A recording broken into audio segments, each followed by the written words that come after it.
Hello, I'm Alastair Stewart, and I'd invite you to join me at 8 o'clock on Fridays and again at noon on Saturdays and Sundays for Alastair Stewart and Friends. I've been in this business for over 40 years. Here at GB News, I've never been happier. I get to choose the big stories that really interest me. We hear what you have to say, and you hear what I have to say. I really hope you can join me. 8 on Fridays, noon on Saturdays and Sundays.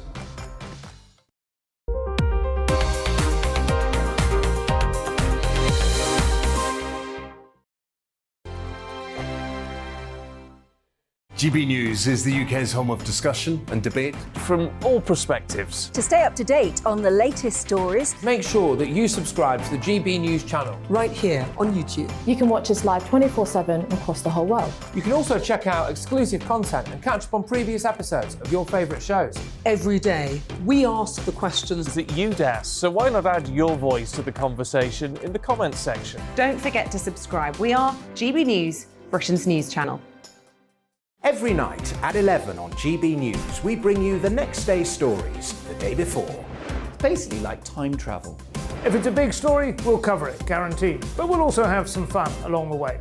Big opinions, big laughs. Sometimes big hair. This is Headliners, the paper review show that won't send you to sleep like the others will. 11 p.m, 7 nights a week. Join us.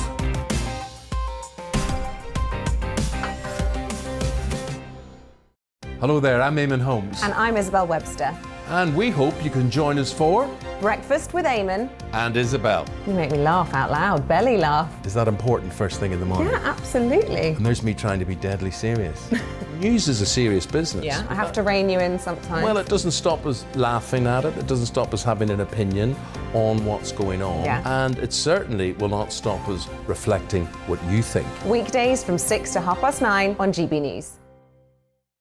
I'm Dan Wootton. Join me Monday to Thursday from 9 to 11 for the feistiest and most fun news debate on TV, where free speech reigns. I'll bring you a sharp take on the day's biggest stories, bombshell newsmaker interviews, and A-list guests. And I guarantee you, no spin, no bias, no censorship, and no reason to go to bed. That's Dan Wootton tonight, Monday to Thursdays from 9 on GB News.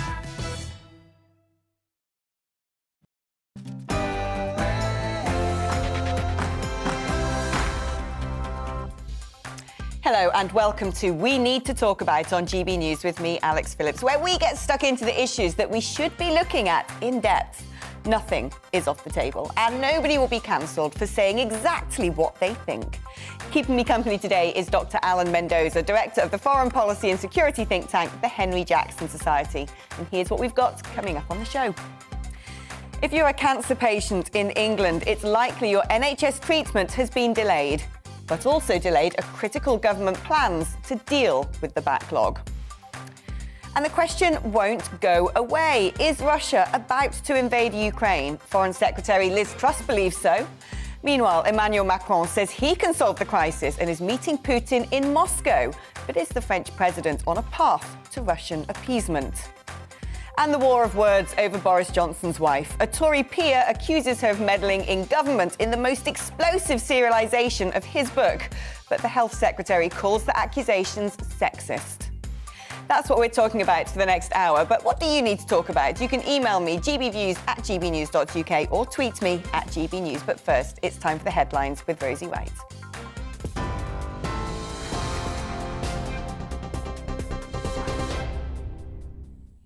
A very good afternoon to you. It's just 1 minute past 2 o'clock. I'm Rosie White here to keep you up to date on GB News.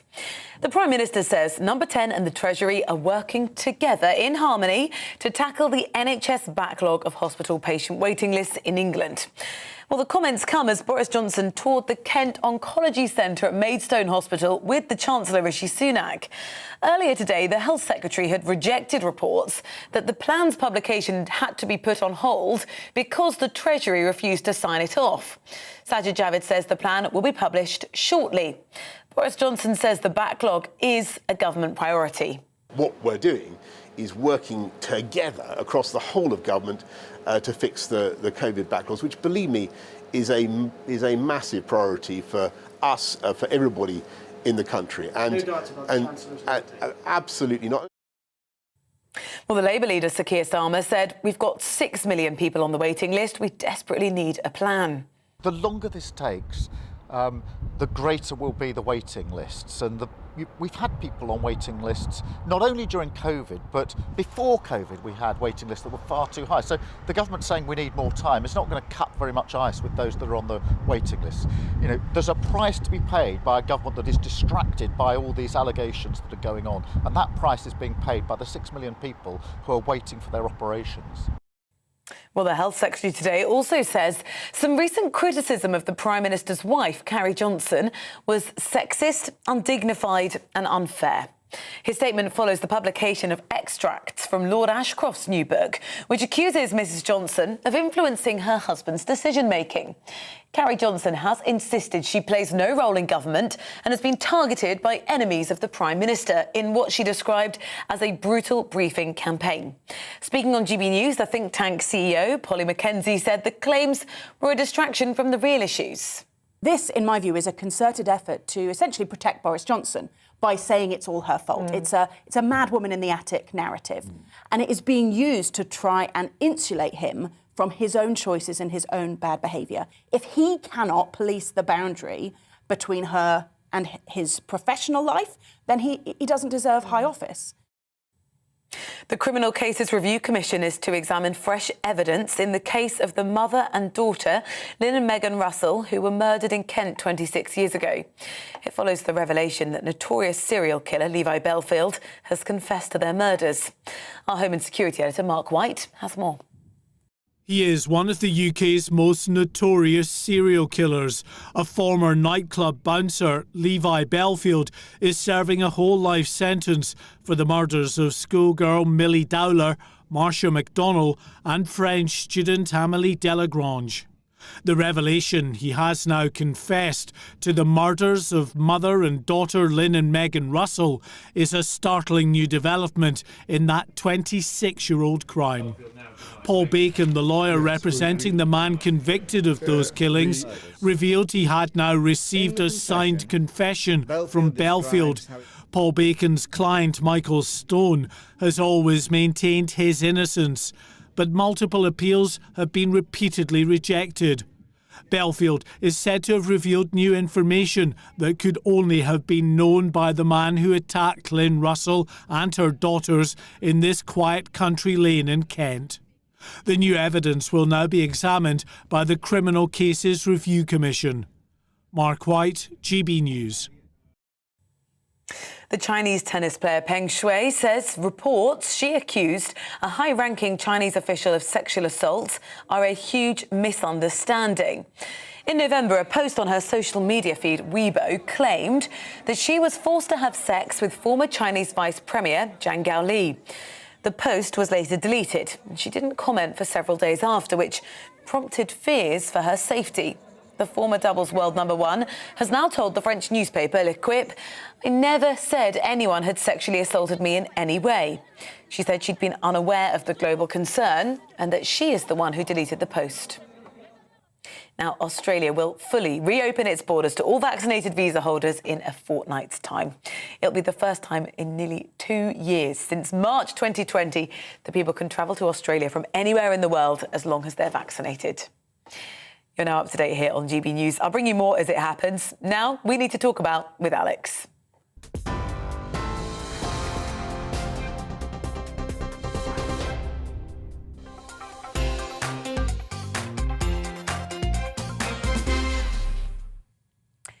Repeat after me. Hard-working doctors and nurses. Hard-working doctors and nurses. Hard-working doctors and nurses. Good.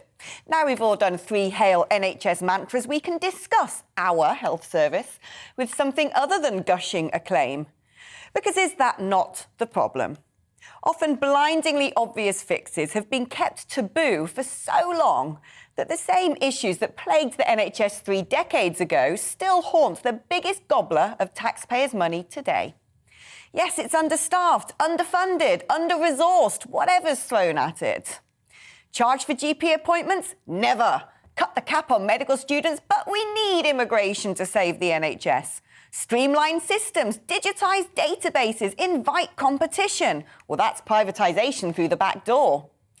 With a record-busting backlog of 6 million people waiting for operations and 500,000 in England with suspected cancer having to wait longer than the maximum safe time to see an oncologist, the abject failure of the NHS to keep step with a growing and ageing population means agony for many and a death sentence for others. Yes, everyone should expect major strain on healthcare during a pandemic, but let's face it, today's bleak headlines are hardly new. So why is the NHS in chronic pain? So just how serious is this backlog? Hospitals in England face the challenge of dealing with a record 6 million strong patients waiting list. It includes an unprecedented number of cancer patients waiting for referral or treatment. House of Commons research shows 500,000 suspected patients will wait over 2 weeks to see an oncologist in England. The number of patients confirmed to have the disease who are unable to start treatment, such as surgery or chemotherapy, within the 31 or 62 days that hospitals try to guarantee, is expected to exceed 75,000 for the first time. The analysis also shows that between April and November 2021, more than 90,000 women who may have breast cancer did not see a specialist within 2 weeks of GP referral. Well, Dr. Alan Mendoza is with me in the studio today, so let's kick off with him. What's your view on these backlogs? There's been a pandemic. The record-breaking backlogs are to be expected, but why is the NHS constantly in this position that as much as we feed it, it's still hungry? Well, I hate to say it, Alex, but actually I think the number is being speculated as being even more than 6 million. I mean, people have put things off during the pandemic. They haven't yet come forward. One of the problems we face is we don't actually know how deep the bottom is of this problem.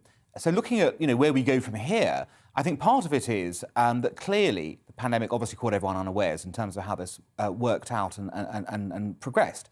I think we're also seeing the impact, obviously, of lockdowns.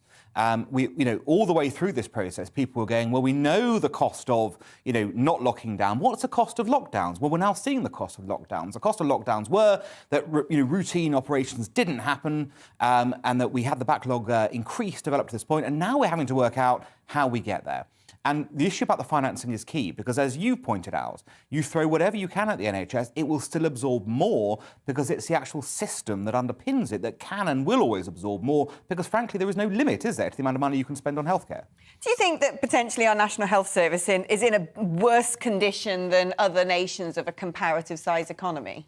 Yeah, I think that's a fair comment to make, actually, and I think that comes probably down to the disposition, the way that we actually fund our healthcare. Most other countries, including so-called socialist paradises across Europe, have a big element of private sort of money thrown into the whole systems as well. If you look at countries like Germany, France, Scandinavian countries, you're getting private involvement in that, which increases the total amount of spend on healthcare and means that you're actually spending more as a percentage than necessarily the UK does. So there are those kind of points straight away, which are we are in a different position because we've gone for the fund it all publicly and be done with it approach, basically. I think the NHS was founded at a time when that was a really important principle. I think people were very interested and needed that after the Second World War, after the 1930s, to look at how we can improve public health. But 75 years on, isn't it now the case that we should look at this and go again, is this really the best model to promote the best public health for the most citizens in this country? Do you think that the way that the government has been handling this is fit for purpose? I mean, they said they've got a plan, but they're not going to release it to us yet. They set up Nightingale hospitals. As far as I can tell, barely any of them were used. I don't understand why there doesn't seem to be faster, more direct action when it comes to helping the NHS when it is in a time of need. Well, that depends on what you want to see happen. And that the fastest thing you can do is just throw more money at it, can't you? You can say, here's billions more to do what you're doing right now, basically. We will spend billions more on X and Y and Z in the hope this will reduce the timelining. But does it actually solve the longer-term problems? Now, I think in the pandemic, rightly, we were facing, obviously, emergency measures. And in an emergency, you try and do whatever you can. We can criticise the Nightingale hospitals. At the time, it looked like it might be a sensible thing to increase our ability ability to put things out. I think part of the reason we were trying to set up these separate hospitals were to, again, open up other hospitals back for the routine operations. Now, we never got down that path, and we then didn't go back to them in the, in the latest waves. So you then have to wonder, well, was that a long-term decision sensibly made, or was it just let's kind of patch it up? But you can't necessarily complain about government in an emergency doing an emergency measure. I think the bigger question is, as you say, where is the plan? We were promised a plan, we were told the plan was coming, we now hear there's been a discussion, which of course in political terms means a disagreement, just as there's all sorts of code words in this, and clearly we're not quite yet sure what's going to emerge at the other end as to how the government does intend to tackle this 6 million number and to bring it down in short order to a place where we can be comfortable that we know that people's needs will be addressed. Do you think we're ever going to get to the stage where we do have an inquiry and we can look at almost like a cost-benefit analysis or public health analysis of lockdown measures, for example, and actually begin to weigh up the death toll of lockdowns and people who are on those waiting lists who won't get timely treatment and as a result will end up potentially passing away long before their due time? Do you think this government is ever going to do an appraisal of that? Well, I hope they would, because that would be a sensible and legitimate exercise to do. Because who knows if this is the last such example of a pandemic that's going to hit our shores. It may well not be. It may well be that the 21st century is marked by numerous of these public health emergencies, in which case we have to have some form of accounting measure in terms of looking at costs in various ways. And of course, it's difficult to measure costs of human lives. This is not something anyone wants to do. But we have to look at the short term, the medium term, the longer term impacts of various measures. Because, for one thing, it's just a fail-safe against the future. We have to make sure, if this happens again, we respond in the best way. I'm sure we wouldn't respond quite in the way that we did. We would take a very different approach. But part of that is taking a reasoned approach and looking at things like the things you've just mentioned. Alan, thank you. Well, let's bring in some medical experts into the discussion. Joining me now on the show is Dr. David Lloyd, who's a GP in London, and Dr. Toluwa Adepeju, who's an NHS hospital doctor. Let's start with you, David. I mean, as a GP, you must have receptionists whose phones are ringing off the hook, patients screeching that they find it very difficult to access your services, and then be pulling your hair out when you finally do get to see patients and have to cope with this huge backlog for care. Well, yes, I think that's absolutely true, and that's down to some extraordinary bits and pieces of the NHS that still need to be put right. Patients don't know where they are in the queue, and so I think today it was announced that there would be an electronic system so patients know where they are in the queue, and that would be a tremendous benefit for me and my practice, because as you say, we are fielding questions the whole time about where we are. But I think that the other thing that I think you need to just be aware of is just how the NHS has changed to keep up with our times. In the old days, if a patient came to me with a possible symptoms of cancer, I'd hum and ha and decide whether to do it and perhaps do a few tests. But now I'm under the cosh. If someone has more than a 3% risk of developing cancer, I have to do a 2-week wait, which means that for every 100 referrals that I make under the cancer pathway, only 3 of them will have cancer. So we have responded to the way the NHS was really rather bad at cancer by getting very good at it, by screening lots and lots of people. And that happened before COVID. And so as a result of that, most of the people that are on this waiting list are waiting for a screening test to make sure they haven't got cancer. And as I say, only 3% of them will. That's not to say that this waiting list isn't appalling, but it really is because we have tried to modernise it in NHS to pick up everybody with symptoms in a very systematic way. Now, I'm going to go to you, Dr. Toluwa. As someone who works in a hospital, when people do make it to your wards, are you seeing evidence of log jams, of bed blocking? What are the difficulties facing acute care in hospitals? I mean, I'd say the difficulties facing acute care in the hospitals is obviously we're trying to see as many people as we can, as quickly as we can. And obviously that becomes very problematic when you have absences due to COVID, you have wards being understaffed, wards being underfunded. It becomes really hard to manage all of that. And obviously that just adds to the backlog as well, doesn't it? And in terms, you say understaffed, underfunded, is this something particular to the pandemic? And do you think the solution is throwing more money and throwing resources? Is that just the simplest answer of what we're crying out for to save the NHS? Or is there something systemically that really needs to change? I mean, obviously, I'd say that personally, I'm not a politician, but just from personal experience, it's obviously trying to fill in the gaps that we have in NHS. But these aren't necessarily new gaps. These are gaps that we've had for a while now. So it's just trying to find a different way to solve the same problems that we've had. Obviously, they've been, impacted by the pandemic, and the pandemic has kind of just shown how bad it really is, if that makes sense. But I think, we do need to find a more systematic way to approach this problem. Yeah, and coming back to you, David, I mean, as someone who is a London resident, I find it dreadfully difficult to get a GP appointment. It takes, playing the phone game at 8 a.m. in the morning, just trying to get through. And then when you do get into the system, by and large, the NHS does seem to function very well. But as the person who is the gatekeeper very much of people's access to treatments, how dire is the situation? How difficult is it for patients to be able to get to you and then get to the treatment that they require? Well, I think COVID is now on the wane. In my particular practice, we're responding very well. And I think if you look at the data around the country, we're actually doing more appointments. Now, I know a lot of them are going to be virtual and video rather than face-to-face. But really, most problems that we deal with in general practice can be dealt with. We're looking at the symptoms and taking a history. And the ones that do need to be examined, we'll get in and examine them. A very good point is colorectal cancer, of course. We're talking about cancer. That is the commonest cancer that we are seeing.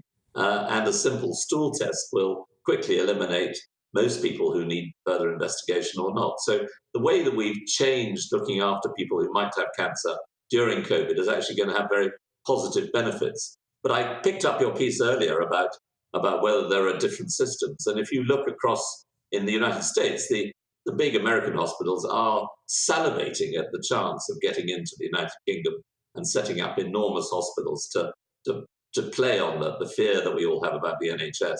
The biggest one, the Cleveland Clinic, are setting up an enormous private hospital in London, and they're proposing to pay consultants £500,000 a year.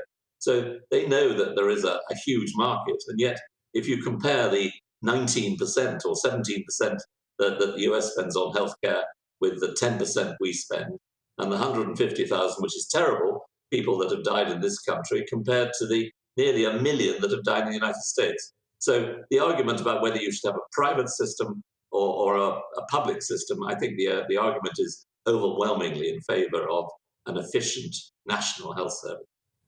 And finally, just going back to you, Dr. Talua, when you are operating hospitals, do you see a lot of waste? Do you see people there who really shouldn't be there, who could have been triaged out the system? Or by and large, is what you see a system that does operate effectively, does operate with probity and discretion in all the right ways? It's just simply creaking under the strain of not having enough resources? I mean, I'd say that the resources are definitely there, but one of the common problems that you see is staffing. And obviously, if people are calling in sick with COVID and things like that, it makes it really hard for you to manage what you normally, let's say you were managing, I don't know, a 65-bed ward or something like that, and you normally have, a sufficient amount of staff. It becomes really hard to do when you have to do that with half the number of people. Obviously, you have like extra locum shifts and bank workers and things like that to try and fill in the gap. But sometimes you can't do that in time, if that makes sense. And it does add to the strain, like you said before, and it does make it a little bit harder for you to do your job. Doctors David Lloyd and Dr. Talua Adepeju, thank you so much for giving me an inside view from what it's like inside the NHS as this crisis continues to unfold with backlogs. Now, a government spokesperson said, "We are united in our plan to clear the NHS's record backlog as we recover from the pandemic." Well, there you go. Let's hear it then. I really want to know your views as well. Have you or someone you know been affected by this NHS backlog? Do let me know your stories. gbviews@gbnews.uk, or of course you can tweet us at GBNews. You're with GB News on TV and radio. Time for a short break now and a check on the weather forecast. Back soon. Hello again. Following a bright start to the day, it is now turning cloudier from the west, and that cloud will bring rain in some western and northwestern parts during the rest of the day. It will also turn increasingly windy in the far north and northwest, where persistent and at times heavy rain will affect the far north. Now, for much of Scotland, Northern Ireland, Western England and Wales, it's a cloudy afternoon with the cloud covering the hills, and it's going to be damp, especially over hills and coasts, with mostly light rain and drizzle. But further east, well, it stays bright, albeit increasingly cloudy. 8 Celsius in the east of England, I think 12 or 13 across western parts of the UK. And overnight, the rain turns heavy as it sinks south across Scotland, pushing into the central belt and southern Scotland by midnight, as well as Northern Ireland and then eventually northern England. It clears from the north of Scotland as the night goes on, with blustery showers turning up here and that strong wind continuing. And a breezy night for all, staying dry with clear spells in the south, but with the breeze. Temperatures holding up here at 8 Celsius. The front then stalls across central parts of the UK for Tuesday. Cold air to the north of it, mild air to the south. So a bright but fine start to the day for much of the Midlands, East Anglia, the southeast, some sunshine in places. Wales and the southwest cloudier with some spots of rain and drizzle first thing. And for Scotland, Northern Ireland, mostly bright with some heavy showers and snow over the hills along with a gusty breeze. Feeling cold in the far north, milder further south, and in between for Northern England, for North Wales, a thicker cloud here and outbreaks of rain on and off through the day, turning heavier for a time later into Tuesday night and the start of Wednesday, especially over the likes of Cumbria as well as Snowdonia. Again, that front stalls as we go into the start of Wednesday, but eventually it sinks south. It clears to brighter skies for Thursday and Friday, but with colder air sinking south.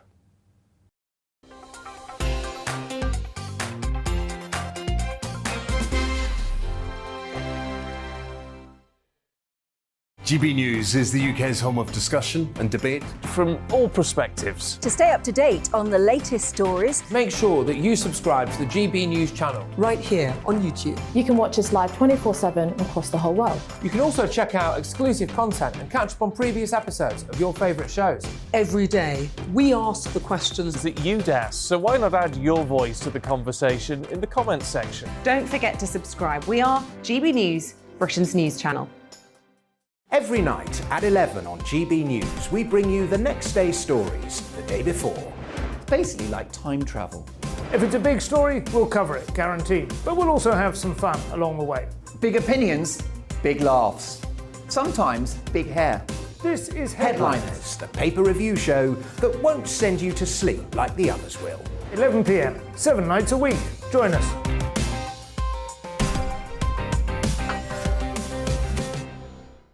Hello there, I'm Eamon Holmes. And I'm Isabel Webster.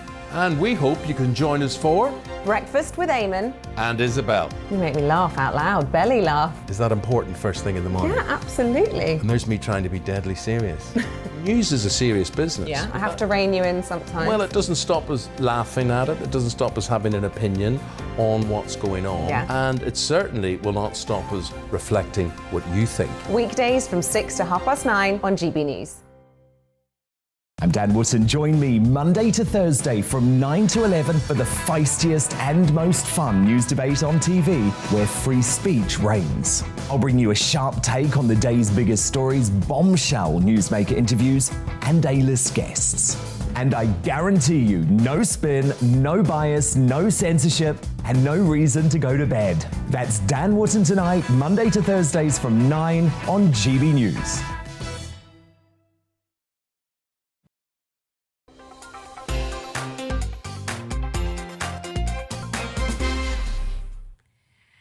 The name Levi Bellfield strikes a chill in anyone's heart.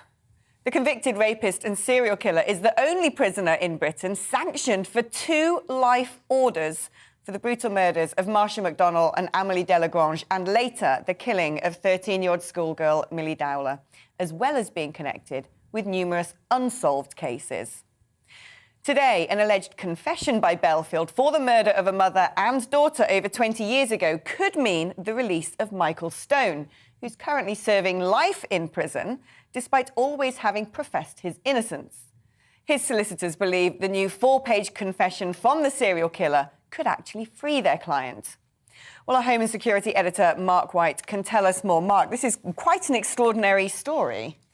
Yeah, this was the murder in 1996 of Lynn and Megan Russell. They were out with another of Lynn's daughters, Josie Russell, in Kent, and they were attacked and as a consequence, Lynn Russell and her daughter Megan were murdered.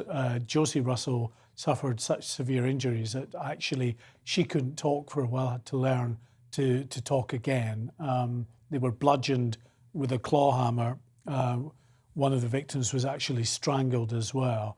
An absolutely horrific case, and Michael Stone, a year later, a convicted drug dealer with a violent past, was convicted of that double murder, has maintained his innocence throughout these 25 years that he has been in prison.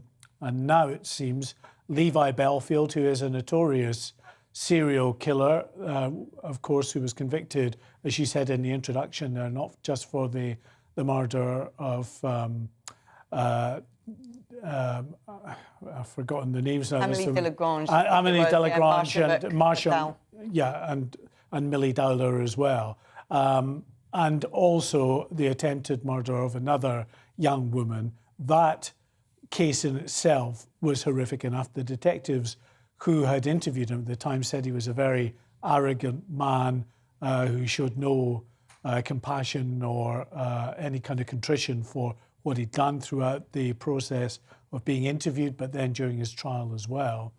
They believe that absolutely there would be other victims out there, but they don't believe the other detectives who, of course, have investigated the murder of Lynn and Megan Russell, those murders. They don't believe that they got it wrong. They do believe that Michael Stone is the right man who is behind bars and has been there for 25 years. If not, of course, it's a horrific wrongful conviction, isn't it? Yeah, I mean, there are people casting doubt on the confession of Bellfield, saying this could be just sort of psychodrama coming from someone who clearly has a great amount of disorders, one assumes, to become a serial killer. But there has been speculation that there could be a vital bit of evidence. He mentioned a bootlace or something left at the scene that could actually provide forensic evidence to link him to this crime. Yeah, this is a strange piece of evidence, or the story around it is very strange, in that the bootlace has been known about for a while. It's been described as not just a piece of evidence, but actually as a murder weapon. It was used to kill, to strangle one of the victims. It was, as far as the Criminal Cases Review Commission, it was asked of them to get this examined forensically. They had gone to the trouble of getting it sent to a lab. It turned up in a lab, apparently, in an envelope, or it didn't turn up. The envelope turned up, but no bootlace inside. I think it's since been rediscovered and is being, we understand, re-examined. Clearly, the legal team for Michael Stone believe that actually that might have some key DNA evidence that might prove that Michael Stone wasn't the killer, or perhaps that Levi Bellfield was. But regardless of that, the key piece of evidence, the new evidence that the representatives for Michael Stone say they've got, is that Levi Bellfield has confessed in a letter 4 pages long, giving some kind of detail to the crime that the legal team for Michael Stone hope will be the kind of information that's not out in the public realm, that may well be the kind of information that only the killer would have known. And if that is the case, it's more than just a confession, because with just a confession coming from a serial killer who's also spending the rest of his life behind bars, there are all kinds of red flags about that. You know, it's not unknown for serial killers to confess to other crimes to up their notoriety, also to mess with the police and prosecution services, because they know that that would cause them considerable embarrassment if there was a miscarriage of justice here. And also a serial killer who still has those mental imbalances or whatever cravings, to put another person on the street that they know is potentially responsible for those killings is something else that, you know, might appeal to a serial killer. So there's all kinds of red flags before you accept at face value just this confession, as strong as clearly the legal representatives for Michael Stone believe that is. Yeah, and Alan, I mean, this is set to be, I think, quite a high-profile case now with a name like Levi Bellfield, who essentially, everybody knows that he is a serial killer. And some previous detectives from that original case have said, why are we listening to him? And the media have a responsibility not to drum up a fuss while this is taking place and not just instantly give credit to what a serial killer is saying. How delicately do we need to handle this? Yeah, I think the flags have been pointed out. I think there are, until you actually analyse the information properly, until you take a forensic look at it, you tot it up to work out, is this actually credible? Is it a credible claim? It's sensationalism to start on this basis to say, right, he's admitted it, it must be true. I think, Michael Stone is also fairly notorious. You've got two figures here who are obviously of interest to the media in terms of stories, and potentially it could be a big miscarriage of justice, but it might also be still something that needs verification, and we shouldn't, prejudge that process to say, look, let the authorities do their job, let them investigate it, let it then be argued where it should be argued in a court of law, and let there be a decision made on that basis of the evidence. That really is where we need to go with this. Alan, thank you. Mark, thank you so much for keeping us updated. You're with GB News on TV and DAB radio. Coming up after the break, with the tanks continuing to arrive at the Russia-Ukraine border, I'll be discussing the bid to avert war. But first, it's time for a check on the news headlines with Rosie.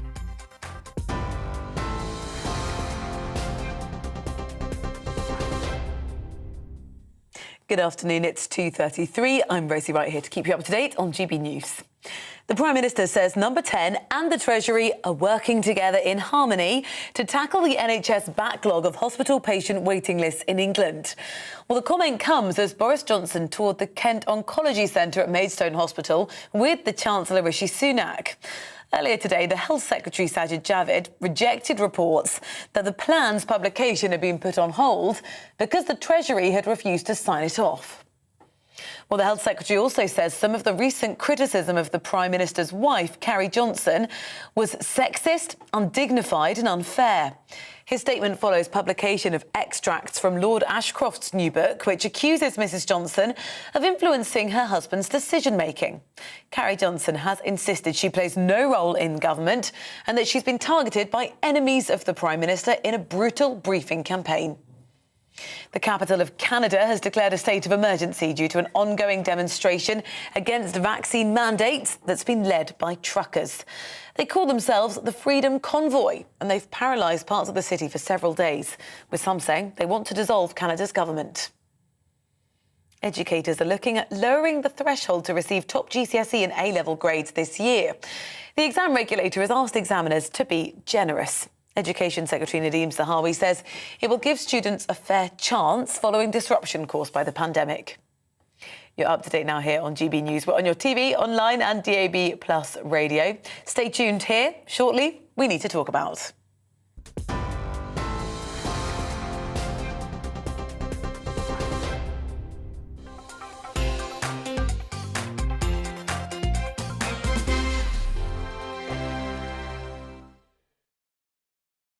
GB News is the UK's home of discussion and debate from all perspectives. To stay up to date on the latest stories, make sure that you subscribe to the GB News channel right here on YouTube. You can watch us live 24/7 across the whole world. You can also check out exclusive content and catch up on previous episodes of your favourite shows. Every day, we ask the questions that you'd ask, so why not add your voice to the conversation in the comments section? Don't forget to subscribe. We are GB News, Britain's news channel. Every night at 11 on GB News, we bring you the next day's stories the day before. It's basically like time travel. If it's a big story, we'll cover it, guaranteed. But we'll also have some fun along the way. Big opinions, big laughs. Sometimes big hair. This is Headliners, the paper review show that won't send you to sleep like the others will. 11 p.m, 7 nights a week. Join us.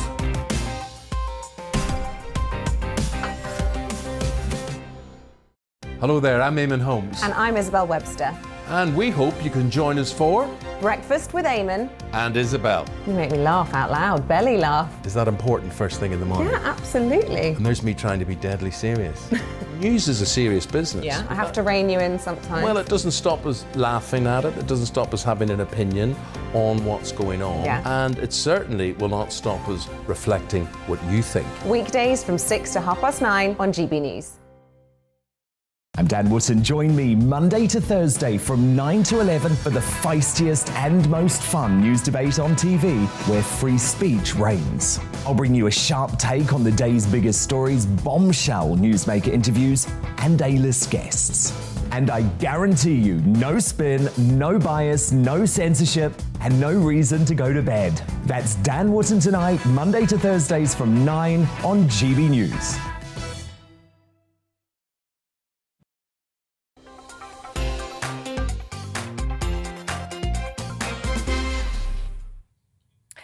Following months of mounting tensions in Ukraine as Russia amasses troops along its borders, appears to stage fake videos of atrocities to use as a justification for invasion, and with Putin having been on the blower to most NATO leaders of late, it could all soon be over due to the late intervention of the French President Emmanuel Macron.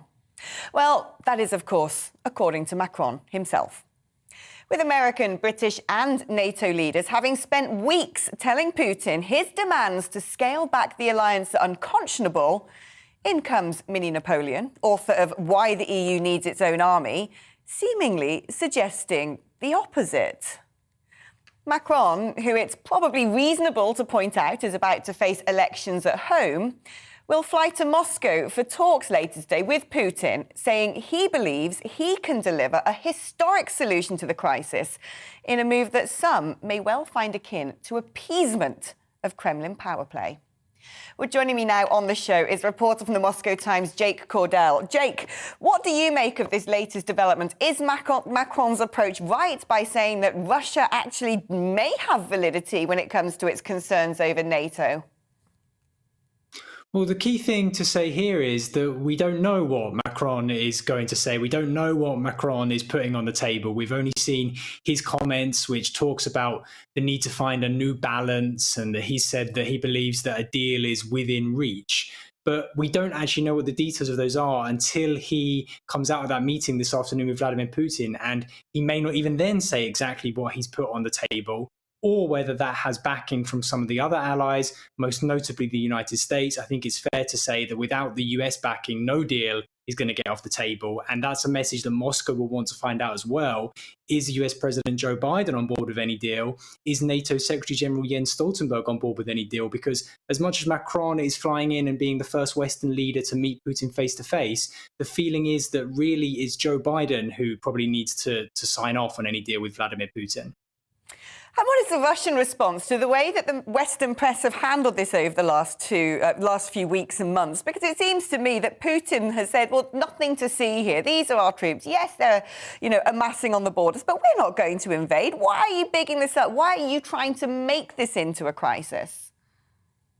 Yes, that's exactly right. Vladimir Putin has been accusing, and not just Vladimir Putin, lots of the Russian political class and media talking heads have been accusing Western media of this campaign of hysteria, of escalating this war threat. And from the Western side, they say that that's Putin kind of playing his own games, and that Putin may be trying to make it look like the West and NATO forces are some kind of an aggressor in this situation. But notably, we've also heard similar talk coming out of Kiev. The Ukrainian President Vladimir Zelensky has also accused West of creating some kind of panic around Ukraine. Now, of course, there's motives there in terms of he doesn't want to create panic among his own citizens that potentially hurts the economy and everything like that. But we are seeing in Moscow a much more subdued attitude. This isn't the leading item on the news agendas, for instance, on the state-run TV. Definitely a calmer feeling here in Moscow than in the West. That's not to say one side's right or the other. Obviously, only time will tell. Is there a risk here that having gone through all of these various chessboard manoeuvres of power play in geopolitics, that Putin has got to walk away with some sort of scalp, surely? Yeah, we heard the same comments from President Joe Biden when he said that he feels that Putin has gone so far down this road that he's got to kind of come away with something, or he can't just back down. I don't think anyone is expecting kind of a back down. The question is whether a diplomatic deal can be reached. And if we look at how the situation is being presented here in Moscow, there is no whipping up of fever. There is no feeling here on the ground of imminent war. And that, some analysts have pointed to, is a potential sign that Putin is keeping his options open, that he can walk back and not lose too much face, perhaps domestically. Jake, thank you ever so much. That's Jake Cordell, who's a reporter for the Moscow Times. Alan, what do you think about this? It's very interesting, isn't it? It's like a psychodrama playing out. Are the US ramping this up? Is Macron's approach to this, which has been teased out, this idea that you can negotiate with Putin, essentially condoning his sabre rattling? Where do you stand on all of this? I think the first point to note is, of course, Putin is calm because he's the one with all the cards. He's the one who knows what he ultimately intends to do, or he's got the options and he's got the whip hand on that. So, yes, of course he's calm at this moment in time because he can play this multiple ways, and it is still unclear which way he wants to play it. Is the US overreacting? No, I don't think so. Once you have, over 100,000 troops massing on the Ukrainian border, surrounding the country, clear threats given, kind of past mentions. No, I don't think it's an overreaction for the US to go back and say, look, we think something's amiss here. You look like you're invading. You might be invading. We need to talk about this, to coin the show. So there's got to be that kind of discussion there. As to Mr. Macron, look, here's always, the French position. Where can we insert ourselves to try and be a little bit different to everyone else, basically? You're right to point out he's got an election in 2 months, only 2 months, April. He doesn't know, how that's going to pan out. But one thing the French always like is a bit of la gloire. This is, the French president striding on the world stage, doing something differently to the Americans in particular, maybe delivering something. Is it a bit like appeasement? Possibly. Depends on, what stress on his words you want to put out. The idea, for example, that Russia has legitimate grievances here. I don't think anyone would think that that's a sensible thing to say, given Putin's posture. At the same time, he has maintained that Ukraine's integrity is important, can't be sacrificed in any deal. So he's obviously also trying to have it both ways. The real question is, how does Putin want to read all these manoeuvres, and where does he go next? I mean, we often talk in media terms about the West, and the West being this united force that sort of makes sure that malefactors internationally are kept in check.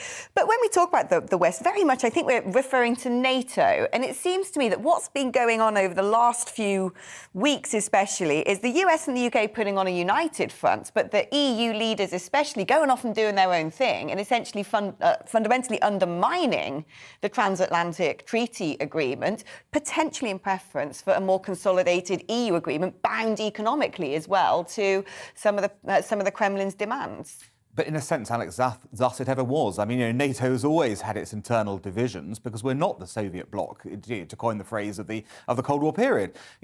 Every country's got its own views in a matter, and they all have their own positions. And certainly, you're right to highlight, there is a divide, say, between some of the EU countries. And I would say some, because the Eastern EU countries are deeply concerned, obviously, by what's happening to their east, perhaps much more so than the Western EU countries, which are a little bit more removed and may have more commercial imperatives, more, kind of thought about what their diplomatic stance would be longer term with Russia, with NATO, with an EU force in itself. So you've always had these divisions.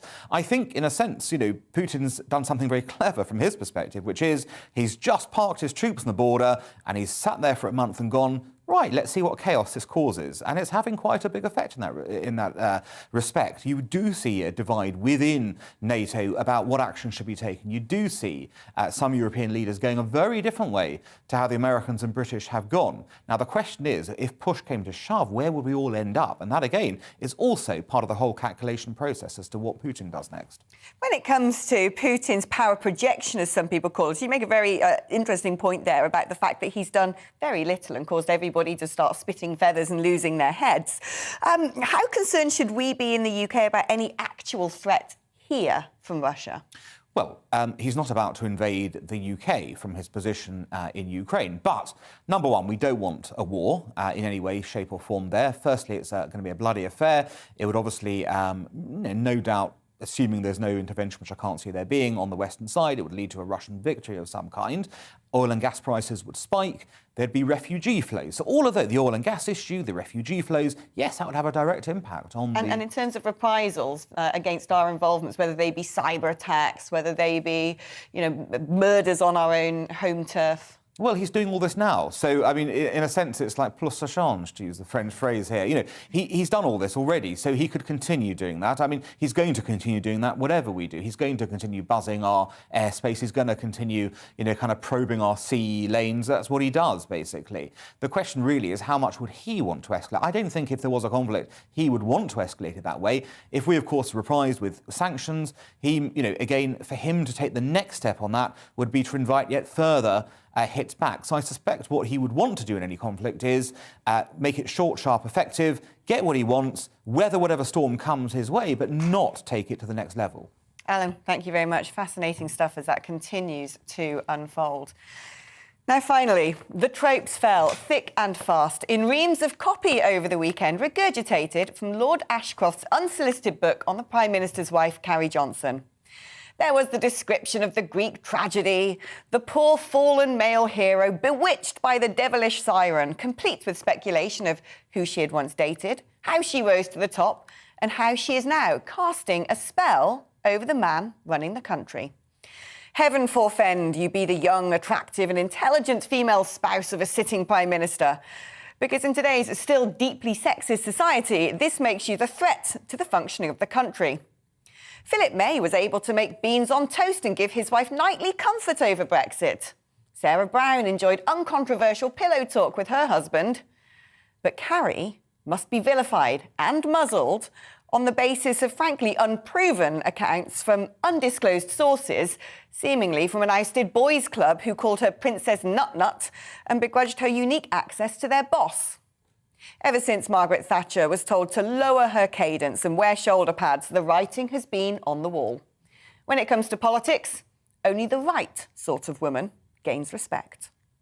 Well, let's talk to political commentator Joanne Nadler. Joanne, do you think that it's fair that a lot of people are now blaming Carrie? And were some of the descriptions that came out in columns and articles during the weekend valid, or did you think they smack of sexism? Well, I think there's a range of comments about Carrie Johnson. I think some of them probably are a bit sexist and trivial and gossipy. And some of them, I think, are legitimate because she does seem to have played more of an active role in advising the Prime Minister than perhaps previous spouses have. So I'm not sure that I totally agree with your assessment of this being just a sexist matter. I think if she were the Prime Minister and Boris Johnson were the consort, as it were, and a similar set of circumstances had unveiled themselves, then maybe he would be the one that was in the spotlight in this way. And what bewilders me is this idea that, you know, we keep hearing she's got a hugely influential role within the functioning of Number 10. That's what we're constantly having briefed out by undisclosed sources. First of all, how can we demonstrate the veracity of those claims, that they're not being made up to vilify her and appease for some of Boris's failings? And also, do you think that Carrie Johnson receives a sort of unprecedented amount of scrutiny? I can't remember a previous Prime Minister's spouse being so much in the crosshairs. Well, I think Cherie Blair would probably disagree with you there, Alex. I think she was very much held up for scrutiny and was widely criticised on a whole number of different fronts. And in her case, for her appearance as well, which you really can say was sexist, regardless of whether any of the other criticisms had a more substantial basis to them. But as to your point about how do we know what is true in these criticisms of her, I mean, I think to a certain extent, you know, we have a robust press in this country, of which you are part. And when you're hearing these kind of stories echoed across all of the different mediums, then I think, you know, it's fair to assume that some of these briefings are correct. But of course, you have to, you have to see those through a kind of questioning, a questioning analysis as well. And I think, you know, in Carrie Johnson's case, it certainly is true that she has been an active briefer of her own life as much as anything. She was somebody that was very astute at how to use Instagram, and she understands the media. And she has taken a very active role in Boris Johnson's premiership. I don't mean necessarily on the political front, but I just mean she's out and about and seen with him quite a lot. She's been to all sorts of events where, quite frankly, I don't think it's necessary to have the spouse of a prime minister, regardless of their gender or their sex or, any of those other aspects. Now, Joanne, you're a wise head when it comes to such matters and advise plenty of people in politics. How should Boris Johnson and indeed Carrie Johnson play this going forward? Because it seems to me the knives are sharpened and this is not going to be a story that goes away. We've heard these accusations plenty of times before in the press. So how now can they mix their public life, their private relationship and potentially assuage some of these fears that there is undue and incorrect influence taking place in Number 10?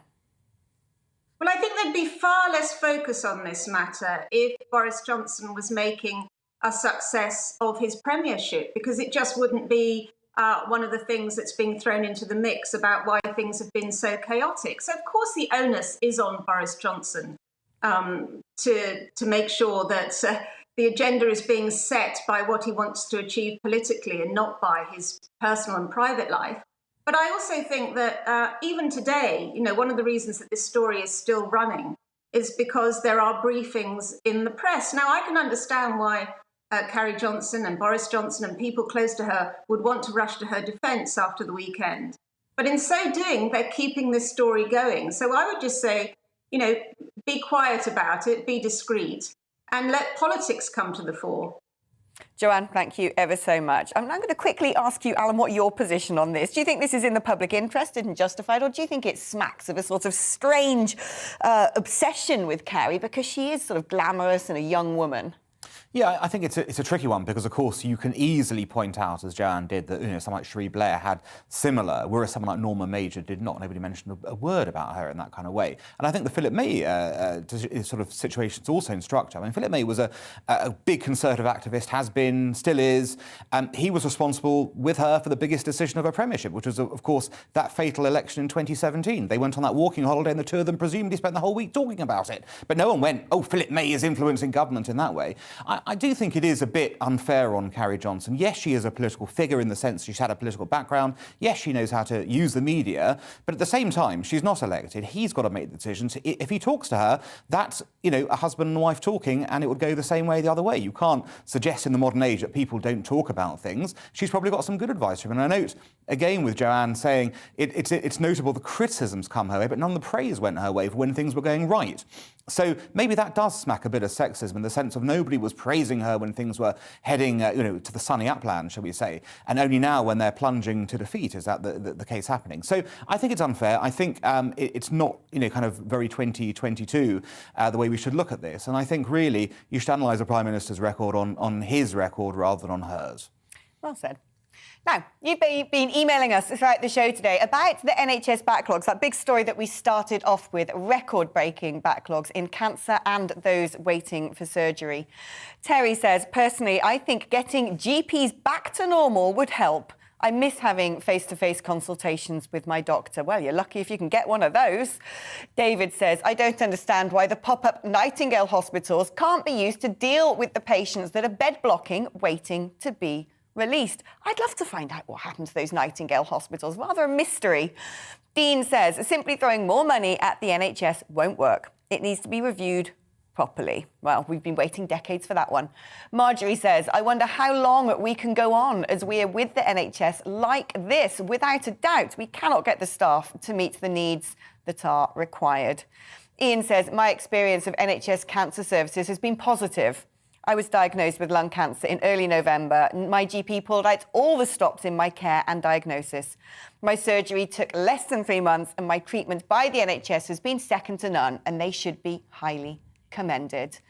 So, Alan, just to summarise your thoughts, you think it's the pandemic really to blame for this backlog? Well, the pandemic's clearly exacerbated an existing issue because you've had all those operations paused and then, they've had to take place another time. So, of course, it's responsible for the increase. However, there's obviously a structural problem underlying that. And part of that is, of course, understanding how we can better use technology, how we can move things forward to actually improve the, kind of the response rate. So we've got a lot of work to do. I think we all want to see the government report on this. The sooner it's out, the better. Alan, thank you so much for joining me today and your sage advice and input on all the topics we have covered. That's all I've got time for on We Need to Talk About. I'm back, same place, same time, 2 o'clock tomorrow. Coming up next, it's The Briefing with Darren McCaffrey. But first, it's time for the weather forecast. Bye-bye. Hello again. Following a bright start to the day, it is now turning cloudier from the west, and that cloud will bring rain in some western and northwestern parts during the rest of the day. It will also turn increasingly windy in the far north and northwest, where persistent and at times heavy rain will affect the far north. Now, for much of Scotland, Northern Ireland, Western England and Wales, it's a cloudy afternoon with the cloud covering the hills, and it's going to be damp, especially over hills and coasts, with mostly light rain and drizzle. But further east, well, it stays bright, albeit increasingly cloudy. 8 Celsius in the east of England, I think 12 or 13 across western parts of the UK. And overnight, the rain turns heavy as it sinks south across Scotland, pushing into the central belt and southern Scotland by midnight, as well as Northern Ireland and then eventually northern England. It clears from the north of Scotland as the night goes on, with blustery showers turning up here and that strong wind continuing. And a breezy night for all, staying dry with clear spells in the south, but with the breeze. Temperatures holding up here at 8 Celsius. The front then stalls across central parts of the UK for Tuesday. Cold air to the north of it, mild air to the south. So a bright but fine start to the day for much of the Midlands, East Anglia, the southeast, some sunshine in places. Wales and the southwest cloudier with some spots of rain and drizzle first thing. And for Scotland, Northern Ireland, mostly bright with some heavy showers and snow over the hills along with a gusty breeze. Feeling cold in the far north, milder further south, and in between for Northern England, for North Wales, a thicker cloud here and outbreaks of rain on and off through the day, turning heavier for a time later into Tuesday night and the start of Wednesday, especially over the likes of Cumbria as well as Snowdonia. Again, that front stalls as we go into the start of Wednesday, but eventually it sinks south. It clears to brighter skies for Thursday and Friday, but with colder air sinking south.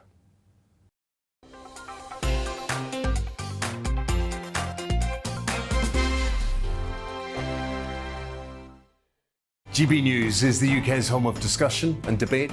From all perspectives. To stay up to date on the latest stories, make sure that you subscribe to the GB News channel. Right here on YouTube. You can watch us live 24/7 across the whole world. You can also check out exclusive content and catch up on previous episodes of your favourite shows. Every day, we ask the questions that you'd ask, so why not add your voice to the conversation in the comments section? Don't forget to subscribe. We are GB News, Britain's news channel.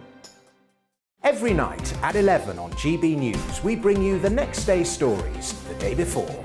It's basically like time travel. If it's a big story, we'll cover it, guaranteed. But we'll also have some fun along the way. Big opinions, big laughs. Sometimes big hair. This is Headliners, the paper review show that won't send you to sleep like the others will. 11 p.m, 7 nights a week. Join us.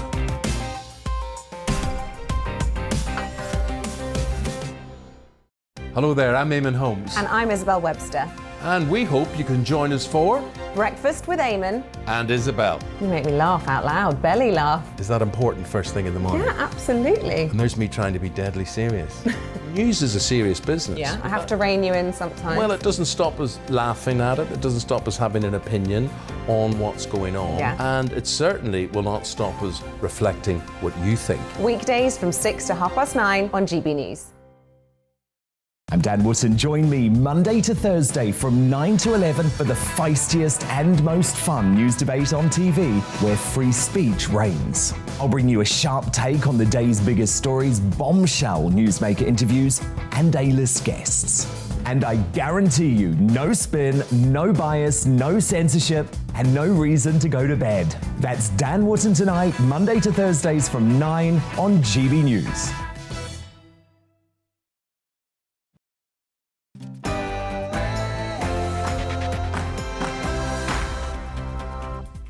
A very good afternoon. Welcome to the Briefing PM, your fix of all the latest political news, debate and analysis here on GB News.